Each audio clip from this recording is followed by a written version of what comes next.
Hello and welcome to Pickleball Therapy, the podcast dedicated to your pickleball improvements, the only podcast that's focused on your mind.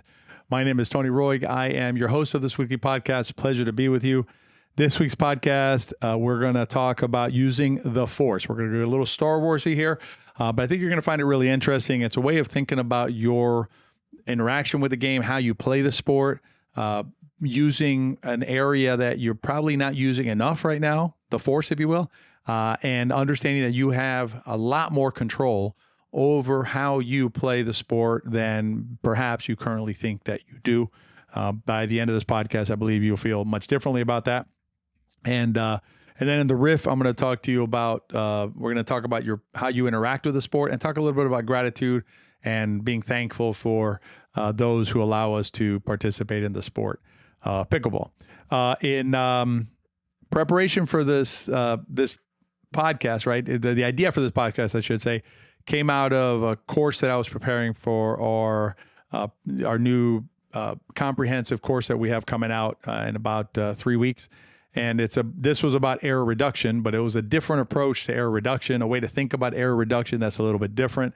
And so through that process, I had this idea about, calling it the force and explaining it to you in this podcast so you can start to understand how you can use your mind to control how you play much better, very similar to the force in Star Wars. If you've never seen it before, don't worry, I'll explain it to you a little bit when we get started on that. As we dive into the podcast, I mentioned the online course, which will be coming out. If you're interested in joining early access to that and becoming a founder, check your email. Your coaching digest has a link that you can go check and see if you want to join. That founding community is closing soon. So if you're interested in that, now would be the time to do that. Also, if you're interested in on-court training, right, that you're more interested in just like a camp or something like that, we still have spots available at our camps here in 2026 and the very beginning of 2027. The full calendar is at TonyRoigPickleball.com/camps, and I'll put a link down in the show notes.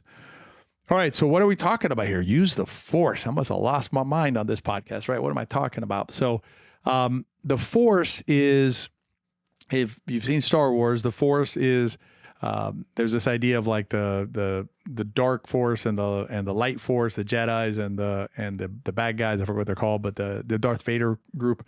So the premise is that the force is like this, basically like telekinesis. There's a little bit of telepathy. There's all these things that you can do with your mind, right? You have this power that you can use with your mind to influence things around you, right? And it's a very direct expression of that, right? Where you can like literally move like an object just with your mind, telekinesis, right? Like that. The interesting thing is that you can actually do that in pickleball, right? Now it's not the sci-fi version of force where you can like move the ball with your mind directly, but you can move the ball with your mind indirectly. And this idea is actually really, really powerful to help you improve how you play. The way you do it is let's think of a shot, and we're going to use a volley. Okay. And so we're going to use a cookie or a floater, just a sitter ball, right? It's just floating there in space, waiting for you to hammer it home, right? And so you take your paddle, you bring it up, and we're going to put this down. Maybe it's like game point. It's super exciting. Everybody's watching, right? Everybody's stopped playing. They're watching your court. And they're going to just celebrate this incredible shot of yours to win this game. And what happens? Smack right into the net. You got to be kidding me, right? So we missed our volley. Now, why did we miss the volley? Now, the natural response of a pickleball player, right, of any athlete, is to go to mechanics, right? I hit the ball. The problem must be something with my mechanics. I did something wrong mechanically, meaning how I swung the paddle. I'm going to suggest to you that more often than not, that error, the cookie or floater ball that you volleyed straight into the net, is actually not a mechanical error. It's a mental error. And I'm not speaking here of like the traditional way that we think of the mental part of the game, which is I got to stay focused. I got to pay attention. I got to do these things. I'm not talking about that type of mental error. I'm talking about a mental error based on your decisions or lack thereof relative to the shot that you just hit. I'm going to repeat that and then we're going to break it down a little bit. The mental part that I'm talking about here is about your decisions or lack thereof about the volley that you just hit. So let's work through that a little bit so you can see how the problem that you're having with the shot is not probably mechanical. More likely than not, and where I would bet my money, it's mental, and the error itself is mental. So the first question is, did you make a clear decision? Did you have a clear idea of where you wanted your ball to clear the net by? So did you have a target or a space over the net for your shot before you hit the volley? If the answer is no, or I'm not sure, then the mental error is not making a decision. The mental error that you made, right? And it's not a criticism. This is just pointing it out so you can figure out how to solve, right? But the error that you made, you didn't have a place where you were trying to hit the ball. So if you did not have a clear idea where you wanted the ball, you could not have intended the shot. In other words, you did not have, you no longer had an intentional shot. What you had was an unintentional shot. Like whatever happened, right? You basically swinging the paddle forward through the ball. When the ball lands in the net, you can't really be upset about that because where were you sending it? Right? If you didn't have a clear place that you were sending it, then it just went somewhere, right? And that's within the range of shots that was possible based on not making a decision. So the first thing that you want to tackle in terms of shots and improving your shots is a mental one. Make a decision as to where you want to aim your shot to go. In this case, specifically over the net. You can aim all parts of your shot, left, right, up, down, where on the court. You can make decisions about the energy of your shot. We're not going to dive into those today because now those are other pieces that you'd go into. What we're focused on today is just the very idea of the mental error. And then how do you solve it? By making a decision. In this case, we hit the volley into the net. So the decision that we need to make has to do with the height of the shot over the net. And it's picking a spot over the net that gives us sufficient margin for error to make it less likely that our ball lands in the net. So step number one, make a decision. Another way to think about it is be intentional with the shot that you're trying to hit. Then number two is, once you've made the decision, and I kind of baked it into the first one, but pick a spot that gives you enough margin, right? So basically you want to have enough cushion between where you're aiming the shot and the net to minimize the chance that it's going to go into the net. If you're trying to aim, a quarter inch over the net, I will tell you, you're already baking the net into your shot.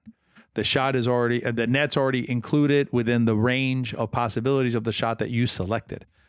Now, if you pick, say, 5 inches over the net, 6 inches over the net, we use like paddles, paddle width or paddle height. So minimum to me would be paddle width over the net. So if you pick paddle width over the net, that's probably going to be a pretty good cushion for you. You may hit the net once in a while still, but it's going to be much rarer. But at least you made a decision. Yes, I have a target over the net. And two, you made it with enough cushion, right? And then the third one is, did you provide that information to your processing unit? Your processing unit is your brain. Did you clearly feed that information into your mind? Right? That's the force, right? See how the force is coming together now? So did you make a decision on height over net? Did you pick one that gives you enough margin? And three, did you input that into your brain before you hit the volley? If you didn't do any of those three, then the error that you made was a mental error. If you did all three and input it into your mind and still hit the net, then perhaps, if your margin was big enough, then perhaps it's a mechanical error and you can deal with that, right? You have an issue with your mechanics, maybe your footwork, maybe your swing, maybe your grip, something, But the more often than not, the problem that we have with that shot that we miss, that volley that we miss, is a mental error because of either not making a decision, not picking a spot with enough margin, or not feeding it into our brain, right, before we hit the volley. And if you follow what I said at the beginning about Star Wars, what we're doing now is we're using the Force, essentially, right? We're bringing our mind to bear on the shot that we want. Now, we're not directly sending the ball with our mind, but we are indirectly using our mind to then signal our body to hit the ball. So our body's the one sending the ball over the net with the information received from our mind. But if it doesn't have that connection, then who knows where the ball's going to go. And if you want to fix it, start with the mind. That's the key. The key lesson here is that. And if you enjoy this type of thinking about pickleball and this type of process, happy to coach you. I mentioned earlier some options for you, but that's how I coach. That's how we coach here at TRP. All right, let's dive into the riff. Let's talk about let's talk about some gratitude, right? So let's talk about I think it's interesting to think about points of interaction with the sport and then how there's other folks around us, right, who are relevant to our journey. Most of you listening interact with the sport as a player. I do too, right? I'd be surprised if you listen to this podcast and you're not a pickleball player. I know a few of you do. Hello, cousin. And my cousin listens to it pretty frequently, and he hasn't played pickleball. He's just too busy with family and work. But most of you are pickleball players, so you interact with the sport of pickleball as a player, and that's great. But a lot of you also have other interactions with the sport, potentially have other interactions with the sport. Some of you, maybe volunteer, right? Some of you, it's being a student of the game, I would say, is a different form of interaction. There are players, and I want to be clear, no criticism ever of anybody who wants to interact with pickleball in whichever way they choose to. But usually the non-student players don't listen to this podcast. So there are players out there who just want to go out and hit the ball. I mean, again, perfectly fine. But you, if you're listening to this, you're probably not just a player, you're also a student of the game. Some of you out there are probably fans of the pro game, maybe, right? That's a way of interacting with our sport. You can do that independent of being a player. You might be an organizer, right, in your local area where you not just organize like big tournaments, but also like you're the one that text 4 players to get out there on a Friday. That's super important to what we do, right? As a sport, tournament volunteer, referee. I mean, there's all sorts of ways of interacting with the sport. I think it's important to keep that in mind as we move forward with our own journeys. And I'll give you an example for me personally is, I'm always very thankful to some local players here. I don't want to forget anybody. I'm David, Paul, Tyson, Stephanie. I don't think I'm missing anybody. If I'm missing somebody, forgive me. It's been a long day of content creation, but those are folks locally who organize our play here locally, right? And so the fact that I get to play, right, whether it's a Wednesday morning group, whether it's on a Friday, whether it's on a Saturday sometimes, it's thanks to them because they're the ones organizing the play. So I'm thankful to them, right? I'm also always very conscientious of court development. I'm always very thankful to the facility, like for instance, Pickle and Pint, which is a facility in Largo, Florida, where they're super friendly to me. They let me do my videos there. They're very cooperative with all of my projects there. But how would I do that if they weren't willing to have courts and operate the courts and pay for the courts and all those types of things, right? So I think it's good to take a moment and have gratitude, right, for those around us, to think about ourselves and our interaction with the sport, and also have gratitude for those that are around us that make it possible for us to play pickleball. And last week's podcast, and this is what triggered it for me. Last week's podcast, I thanked the founders, and I thank you again, right, in this podcast for believing in the project and for coming forward. But also want to thank you as a listener, right, to this podcast. I thank you for following the coaching. I thank you for being a part of the community in whatever capacity you want to be, whether it's a founder or not as a founder. I appreciate you because what I understand, right, is that my coaching, my podcast, my efforts would be for naught, right? Would not be possible were it not for players like you. Were it not for players who listen to the podcast. Were it not for players who watch the videos on YouTube. Were it not for players who came into the course early and founded the community, right? All of these folks play a role in my ability to do what I love to do with pickleball, which is to coach. I like playing, but I love coaching. So thank you very much for making this possible for me. And I'm also going to thank you on behalf of the team at Tony Work Pickleball, the TRP team. Know you, know us. So thank you very much. I hope you enjoyed this week's podcast. As always, if you have a minute, rate and review it, share it with your friends, because if then you enjoy the podcast, they probably will too. I hope you have a great week, and I'll see you next time on Pickleball Therapy. Be well.